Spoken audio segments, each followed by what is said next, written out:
I don't really like risk for risk's sake or anything.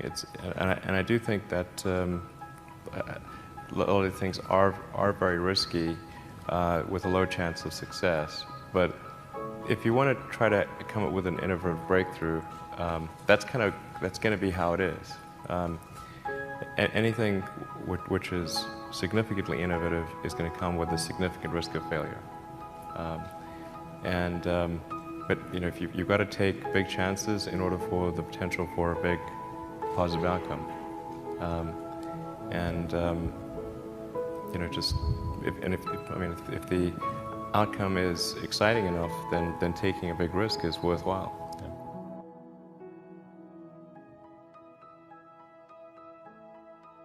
It's really how I approach it. But then once executing down a path, I actually do my absolute best to reduce risk. You know, or to improve another way of saying it, to improve the probability of success. Because when you try to do something that is very very risky, that you have to spend a lot of effort trying to reduce that risk as you embark down that path. I mean, when I started SpaceX, I thought the odds of success were very low. I thought we'd most likely fail, but I thought, well, we should give it a try nonetheless.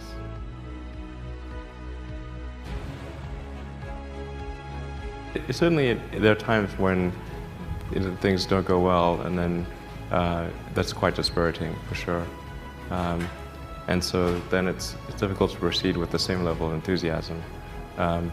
But I do think the things that we're doing are you know, pretty important to the future.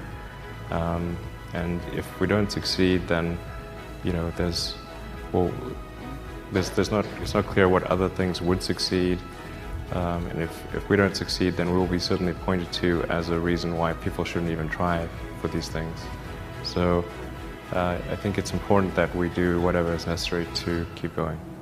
Succeed is like eating glass and staring into the abyss. I mean, what tends to happen is it's sort of quite exciting for the first several months of starting a company, and then reality sets in. Things don't go as well as planned.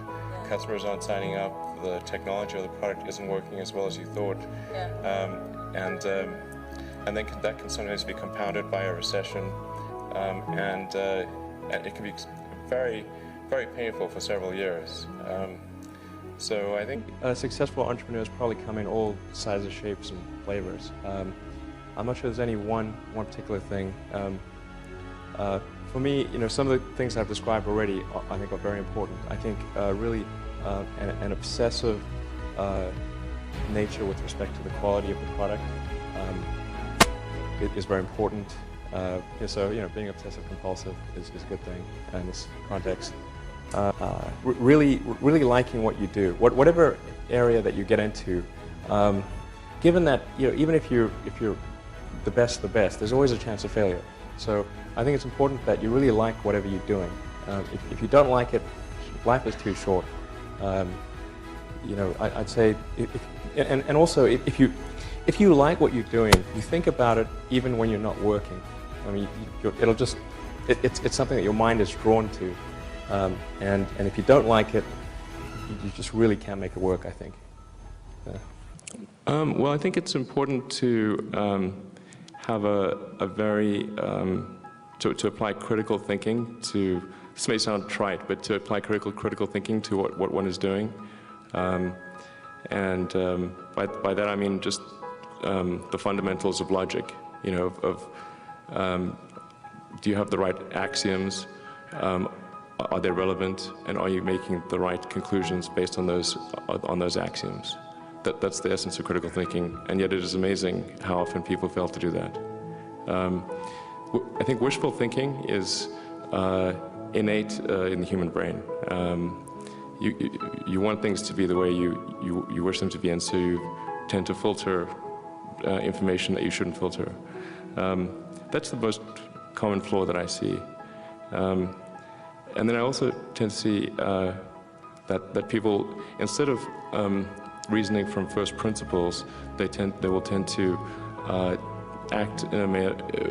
They'll do things because others are doing them.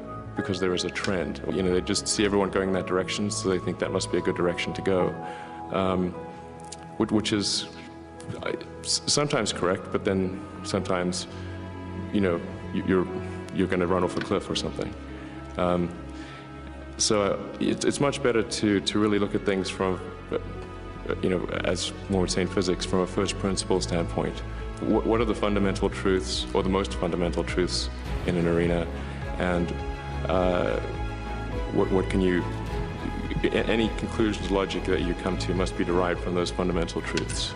If you want to do something really innovative, you have to apply a sort of first principles analysis, and don't reason by analogy. Analogies are referencing the past.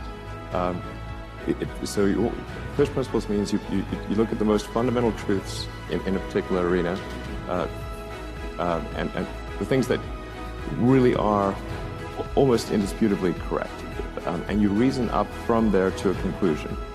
And if you see that conclusion is at odds with what people generally believe, then you have an opportunity.